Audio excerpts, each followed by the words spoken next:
여수 MBC 라디오 전망대 강변의 법률사무소.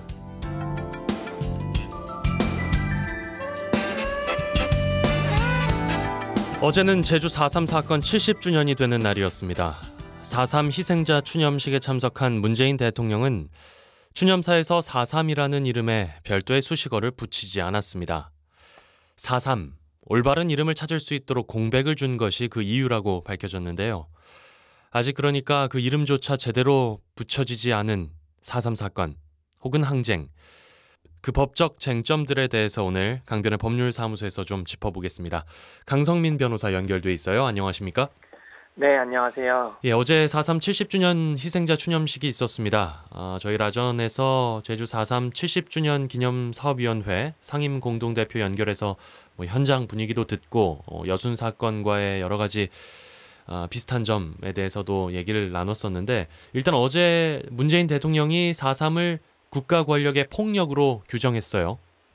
네, 맞습니다. 어제 문재인 대통령은 1948년 11월 17일 선포된 이 제주도 계엄령, 중산간 마을을 중심으로 한 이 초토화 작전, 연좌제 등을 언급을 하면서 이 4.3 사건을 국가 권력의 폭력으로 규정을 했습니다. 예.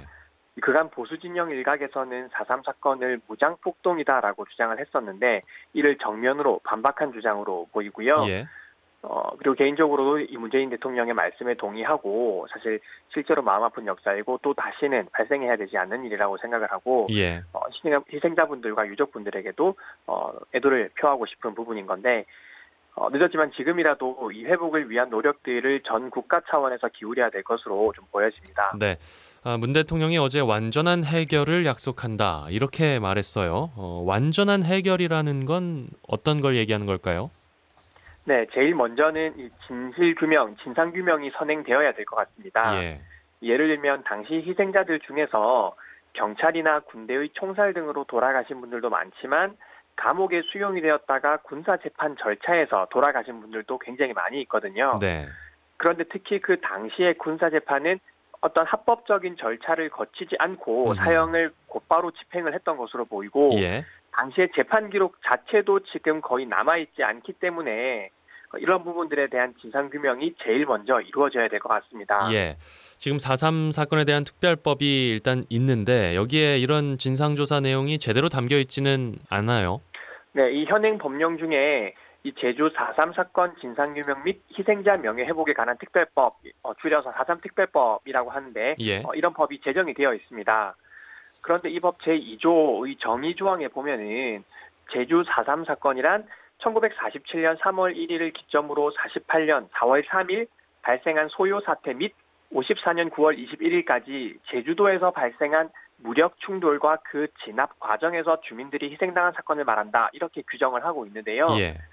이 4.3 사건의 발단 자체는 그 당시 남로당 김달삼 지도부가 무장하고 경찰서를 습격한 것으로부터 시작한 것은 맞지만, 예. 이 큰 틀에서 우리가 4.3 사건이라고 부르는 것은 그 진압 과정, 그리고 이후 11월에 계엄령이 내려지고 진압하는 과정에서 그 무장대에 대해서만 공권력이 행사된 것이 아니고, 그 가족이나 피신해 있는 다른 사람들을 학살한다거나 재판에 넘긴다거나 이런 식으로 억울한 희생자들이 발생한 사건을 말하는 겁니다. 예. 그런데 지금 이 현행 4.3 특별법은 이런 방금 말씀드린 무장대의 경찰 습격 사건과 추후에 주민들이 희생당한 사건들을 포괄적으로 같이 규정을 하고 있다라고 볼 수도 있어서요. 예. 당시 제주도 인구의 10분의 1인 3만여 명으로 알려진 이 수많은 억울한 희생자의 초점이 완전히 맞춰져 있지는 않습니다. 예. 그래서 어제 강정효 상임 공동대표도 특별법 개정안에 대해서 얘기를 했었는데, 자, 개정안이 일단 발의는 됐죠? 네, 지금 제20대 국회에 들어와서 발의된 이 제주 4.3 사건 특별법 개정안은 총 3개인데요. 예. 이 더불어민주당에서 강창일 의원 등 33인이 재작년 2016년 8월 17일에 발의를 했었고, 그리고 작년 12월 19일 오영훈 의원 등 60명이, 그리고 바른미래당 권은희 의원 등 11명이 최근 3월 20일에 발의를 해서 지금 셋 다 계류 중에 있습니다. 예. 이 발의된 개정안들의 공통적인 내용은 지금 현행법에도 진상규명 부분이라든지 진상조사위원회를 세운다든지 이런 부분이 규정은 되어 있습니다만은 실제적으로 조사권이 약하고 희생자에 대한 보상금 지급 규정을 마련하고 있지 않아서 이 제주 4.3 사건과 관련한 국가의 완전한 보상이 이루어지지 못하고 있다라는 점입니다. 예. 그렇기 때문에 이 우리 세월호 특조위와 같이 한시적으로 이 4.3 사건 진상규명 및 희생자 명예회복에 대한 보상위원회를 특별조사위원회로 만들어서 진상규명도 하고 예. 그리고 국가 차원의 피해 보상도 하는 것을 골자로 하고 있습니다. 예. 그리고 이 위원회 구성과 관련해서도 현행법에는 이 진상규명위원회는 국무총리가 위원장이 되고 그 위원은 국무총리가 임명하거나 위촉하는 20명 내의 위원으로 구성한다라고 되어 있는데요. 예. 이 개정안은 의안마다 차이가 있기는 하지만 국회가 일부를 선출하고 대통령이 일부를 지명하고 대법원장이 추천하는 일부를 위촉하는 등 인적 구성에 있어서도 훨씬 강화된 내용을 담고 있습니다. 그렇군요. 자유한국당 홍준표 대표는 4월 3일은 제주 양민들이 무고한 죽임을 당한 날과는 아무런 연관이 없는 날이다. 뭐 이런 발언도 했는데 정당별로 입장 차이가 좀 있겠군요. 네, 맞습니다. 아까 말씀드린 것처럼 이 1948년 4월 3일 그날에 있었던 경찰서 습격 사건만 가지고 이야기를 한 것인데요. 4.3 사건에 대해서는 이미 국민적인 합의가 어느 정도 이루어진 부분이기 때문에 예. 사실은 자유한국당 의원들도 이 홍준표 대표의 주장과는 다르게 이 특별법에 대해서는 협조하겠다 그런 의사를 밝힌 분들이 여러 분 계시거든요. 예. 그리고 어제 원희룡 제주도지사가 이 4.3 추념식 이후에 생존자 및 유족 위로 오찬 자리에서 이 문재인 대통령에게 4.3 특별법이 국회에서 심의를 받을 수 있도록 관심을 가져달라라고 말을 했는데요. 네.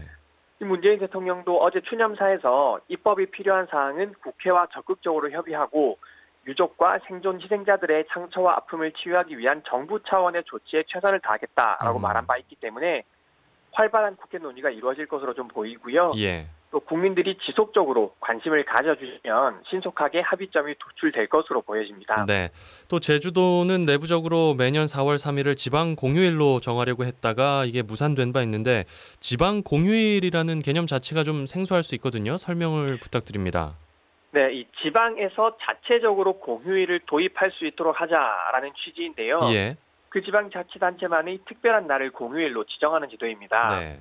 이미 미국에서는 50개 주에서 이제 시행 중이고, 이 미국은 시 또는 군 단위의 자체 공휴일도 있습니다. 뿐만 아니라 일본에서도 이 오키나와 현이 세계 2차 대전 지상전이 종료된 1945년 6월 23일을 자체 공휴일로 지정을 했다가 국가 공휴일로 격상이 된 적이 있습니다. 예. 우리나라에서는 이번에 제주도가 이 지방 공휴일제를 최초로 추진을 한 건데요. 예. 이 제주도 의원이 조례를 발의했고 제주도 의회가 이 조례를 통과시키자 당시 정부인 사혁신처에서 휴일 지정의 취지는 공감하지만 지방 공공기관 휴무에 따른 혼란과 다른 지역과의 형평성 등을 이유로 조례를 받아들일 수 없다라고 하면서 이 제주도 의회에 재의결 요구를 했었습니다. 네. 그런데 다시 이 재의 요구를 받은 제주도 의회가 만장일치로 이 지방 공휴일에 관한 조례를 다시 통과를 시키자 이 원희룡 제주도지사가 지난달 3월 21일 조례를 공포를 한 겁니다. 예. 그럼 일단 4월 3일이 제주도에서는 지방 공휴일로 지정이 된 거군요. 네, 맞습니다. 예. 그런데 이게 또 지역에서 반발이 많이 있었습니다. 공무원들만 쉰다. 뭐 이런 비판도 있던데요. 네, 맞습니다. 이 4월 3일 지방 공휴일 지정이 크게 두 가지 부분에서 문제가 좀 있는 부분인데요. 예, 어떤 부분입니까? 첫 번째가 방금 지적해 주신 그 부분입니다. 그러니까 막상 공휴일로 지정을 했다고 하더라도 이 조례상 지방자치단체의 사무를 처리하는 기관, 그러니까 제주도 의회, 제주도 본청, 행정시, 산하기관, 사업소 등이 공식적으로 쉬는 날로 되어 있습니다. 예. 이제 그러다 보니 도민들 입장에서는 이 지방 공휴일 제도의 취지가 도에서 특별히 이 날을 공휴일로 정해서 기리자는 의미인데 공무원 위주로만 쉰다고 하는 것이 좀 동의되지 않는 부분이다라고 생각이 되는 부분이고요. 예. 실제로 제주도는 어제 4월 3일 사실상 지방 공휴일을 실시하지 않았습니다. 아하.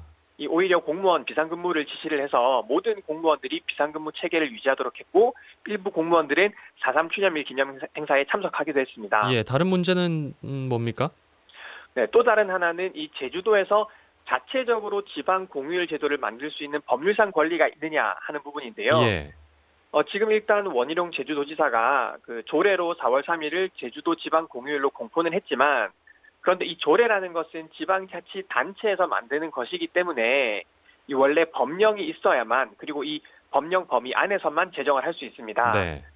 그런데 지금 이 현행법 중에는 지방 공휴일을 정할 수 있다는 내용이 없거든요. 그러니까 법령에 규정이 없는데 이 조례를 만들면 논란은 있지만 그 조례가 효력이 아예 없을 가능성도 있습니다. 그렇군요. 그런데 지금 뭐 개헌 논의가 한창이지 않습니까? 앞으로 이제 지방자치의 권한이 확대되는 쪽으로 개헌이 만약에 되면 지방 공휴일 제도 같은 것들이 각 지방마다 활발해질 수가 있겠군요. 네, 맞습니다. 저희가 이제 지난주에 개헌안을 살펴보면서도 같이 이야기했던 부분인데요. 예. 어쨌든 현실적으로 가장 빠른 방법은 이 법률에 지방자치단체에서 조례로 지방 공휴일을 만들고 시행할 수 있다라는 규정을 만드는 게 좀 가장 효율적인 방법으로 보여집니다. 네. 그래서 이 더불어민주당 제주시 갑 강창일 의원이 지난 3월 30일 이 지방 공휴일에 관한 법률 제정안을 발의를 했는데요. 예. 만약 이 법률이 통과가 되면 이 제주도 같은 경우 4월 3일을 지방 공휴일로 지정해서 시행할 수 있는 법적인 근거가 생기게 되기 때문에 앞으로 시행이 되어도 법적인 문제가 없어지게 되는 겁니다. 네. 그리고 공휴일에 휴무를 하는 기관과 범위에 대해서는 또 지방자치단체 내에서 풀어가야 될 숙제로 보여지고요. 예. 그리고 만약에 이렇게 제주도가 지방 공휴일 제도를 시행을 해서 제도가 안착이 되게 되면 제주도 외의 다른 도시, 뭐 예를 들면 이 광주광역시의 5월 18일이라든지 이 대구광역시의 2월 28일, 부산과 마산의 10월 16일 이런 날도 지방 공휴일로 지정될 가능성이 높을 것으로 보여집니다. 네. 자, 강변의 법률사무소 오늘 제주 4.3에 대해서 좀 얘기를 나눠봤습니다. 강성민 변호사와 함께했어요. 고맙습니다. 감사합니다.